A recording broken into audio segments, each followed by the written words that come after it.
விஜயபாஸ்கருக்கு ஆப்பு வைத்த எடப்பாடி அதிர்ச்சியிலே அரசியல் களம். நண்பர்களே, நம்ம அதிமுக தொண்டர்களாக இருந்தீங்க அப்படின்னா மறக்காம நம்ம சேனலை சப்ஸ்கிரைப் பண்ணிட்டு இந்த வீடியோக்கு ஒரு லைக் பண்ணிருங்க. இந்திய அண்ணா திராவிட முன்னேற்ற கழகம் என்பது மிகப்பெரிய ஒரு இயக்கம். அதாவது தொண்டர்களால் கட்டமைக்கப்பட்ட மிகப்பெரிய ஒரு இயக்கம் அப்படின்னே கூட சொல்லலாம். அந்த இயக்கத்தை ஒரேடியாக அழித்து விட முடியாது. அதோடைய கட்டமைப்பு அந்த மாதிரி இருக்கிறது. உள்கட்டமைப்பு என்பது மிகப்பெரிய அமைப்பாகத்தான் அதிமுக இருந்து கொண்டிருக்கிறது அப்படின்னே கூட சொல்லலாம்.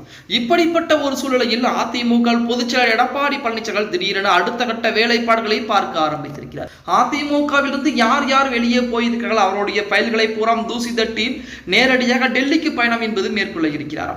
டெல்லி பயணத்தின் போது உள்துறை அமைச்சர் கூடிய அமித்ஷாவை சந்திக்கிறார். உள்துறை அமைச்சரை அமித்ஷாவை சந்தித்து விட்டு இந்த ஃபைல்கள் அவர்கள் என்னென்ன தவறு செய்திருக்கிறார்கள், அதே போல அவர்களுடைய நிலைமை என்பது எப்படி இருக்கிறது, அதிமுகவிலிருந்து ஏன் அவர்கள் பிரிந்து சென்றார்கள், அவருடைய சுய லாபம் என்ன, அவருடைய கணக்கு என்னவாக இருக்கிறது என அனைத்தையுமே எடப்பாடி பழனிசாமி தற்சமயம் அமித்ஷா அவர்களின் மூலமாக பார்த்தீங்க அப்படின்னா சொல்ல இருக்கிறார். அப்படிங்கிற செய்திகள் தான் இணையதளங்களிலே உலா வந்து கொண்டிருக்கிறது.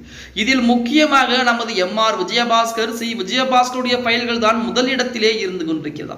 ஏனென்று கேட்டால் அவருடைய செய்த ஊழல் வழக்குகள், குட்கா ஊழலாகட்டும், அனைத்துமே நமது அதிமுக பொதுச்செயலாளர் எடப்பாடி பழனிசாமி அவர்களின் மூலமாக நேரடியாகவே நமது உள்துறை அமைச்சர் அமித்ஷாவிடம் கொடுக்கப்பட்டு அடுத்த கட்ட விசாரணையை ஆரம்பிக்கக்கூடிய ஒரு வேலைப்பாடுகளுமே இருந்து கொண்டிருக்கிறது என்ற செய்திகள் தான் இணையதளங்களிலே உலா வந்து கொண்டிருக்கிறது. இவர்கள் அனைவரும் அதிமுகவை விட்டுவிட்டு அதிமுகவே எங்களுக்கு வேண்டாம், அதிமுக இருந்தாலும் சரி இல்லாவிட்டாலும் சரி நாங்கள் தமிழக வெற்றி கழகத்திலே இணைய போகிறோம், இனி எந்த ஒரு தேர்தலிலும் அதிமுக ஜெயிக்க போவது கிடையாது என்ற முடிவில் தான் அந்த மாற்று கட்சியில் இணைந்திருக்கிறார்கள் அப்படின்னே கூட சொல்லலாம்.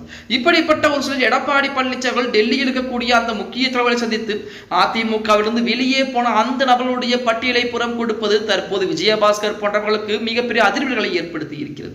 தமிழக வெற்றி கழகத்தில் இணைந்தவுடனே நம் மீது வழக்குகள் பாய்ந்தால் நம் மீது இருக்கக்கூடிய மதிப்பு மரியாதை தமிழக வெற்றி கழகத்திலே குறைய ஆரம்பித்து விடுமே. அது மட்டுமல்லாமல் நாம் தமிழக வெற்றி கழகத்தில் இணைந்ததே நிறைய நபர்களுக்கு பிடிக்காமல் இருக்கிறதும் தமிழக வெற்றி கழகத்திற்கு நபர்களுக்கே பிடிக்காமல் இருந்து கொண்டிருக்கிறது.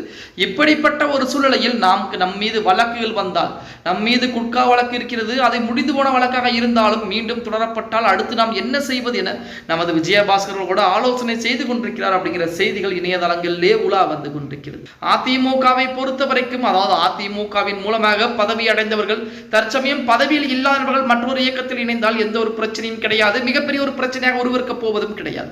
ஆனால் தன்னுடைய சட்டமன்ற உறுப்பினர் பொறுப்பை ராஜினாமா செய்துவிட்டு மக்களால் தேர்ந்தெடுக்கப்பட்டு இரட்டை இலை சின்னத்தின் மூலமாக அந்த தொகுதியிலே நின்று வெற்றி வகை சூடிவிட்டு அந்த பதவியை ராஜினாமா செய்துவிட்டு மற்றொரு இயக்கத்திலே இணைவதுதான் அதிமுக தொண்டர்களுக்கு ஒரு கோபமாக இருந்து கொண்டிருக்கிறது அப்படின்னே கூட சொல். பொறுத்திருந்து பார்க்கலாம். அதிமுகவும் இப்படி இருந்து விட போவது கிடையாது, மிக விரைவாகவே அடுத்த கட்டத்தை நோக்கி நகர்ந்து கொண்டுதான் இருக்கும் அப்படின்னே கூட சொல்லலாம். ஓகே கைஸ், வீடியோ பிடிச்சிருந்தா லைக் பண்ணுங்க. நம்ம போடக்கூடிய வீடியோ பற்றின கருத்துக்களை கீழே மறக்காம கமெண்ட் பாக்ஸ்ல பதிவு நண்பா.